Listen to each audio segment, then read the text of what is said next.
বিশ্বকাপ উত্তাপ শেষে ফুটবল উন্মাদনা এখন ক্লাব ফুটবলে। ন্যাশনাল টিমের জার্সি রেখে ফুটবলাররা এবার ক্লাব জার্সি গায়ে জড়াতে চলেছেন। বিশ্বকাপের পর যে যার মতো করে ছুটি কাটিয়ে ফিরতে শুরু করেছেন প্রিয় ক্লাবে। সেখানেই যেন এক শঙ্কা তৈরি হয়েছে আর্জেন্টাইন দুই ইংলিশ লিগ তারকা লিসান্দ্রো মার্তিনেজ ও অ্যালেক্সিস ম্যাকঅ্যালিস্টারের। বিশ্বকাপ সেমিফাইনালে ইংল্যান্ডের বিপক্ষে আর্জেন্টিনার দুর্দান্ত কামব্যাকের গল্প তো সবারই জানা। সেমিতে 2-1 গোলে রুদ্ধশ্বাস জয়ের পর এক টুকরো সাদা কাপড়ের ব্যানার নিয়ে উদযাপনে মাতেন ফুটবলাররা, যেখানে লেখা ছিল ফকল্যান্ড দ্বীপপুঞ্জ আর্জেন্টিনার। যে ব্যানারটি ধরেছিলেন Lisandro Martinez, Giovani Lo Celso, Mac Allister ও ক্রিস্টিয়ানো রোমেরো।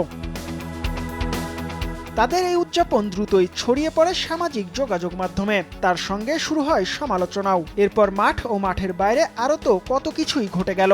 সর্বশেষ মালভিনাস ইস্যুতে নিরাপত্তার শঙ্কায় আর্জেন্টাইন দুই ইংলিশ লিগ তারকার বাড়িতে নিরাপত্তা জোরদার করেছে।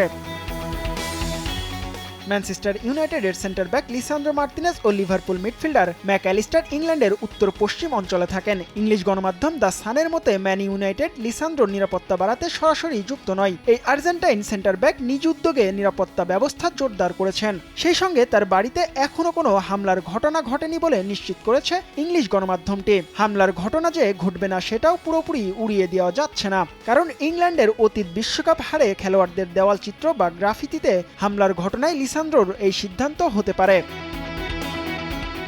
আর্জেন্টাইন এই দুই তারকার ইংল্যান্ডে বেশ জনপ্রিয়তা রয়েছে। ওল্ড ট্রাফোর্ডে লিসান্দ্রোকে ভালোবেসে কসাই নামে ডাকেন সমর্থকরা। আর আর্জেন্টিনার হয়ে তৃতীয় বিশ্বকাপ জয়ের পর অলরেডদের অকুণ্ঠ সমর্থন পেয়েছেন ম্যাকঅ্যালিস্টার। তবু ফুটবলের আবেগ যে কখনো কখনো মাঠ ছাড়িয়ে নিরাপত্তা শঙ্কা তৈরি করে তা আবারও মনে করিয়ে দিল এই ঘটনা।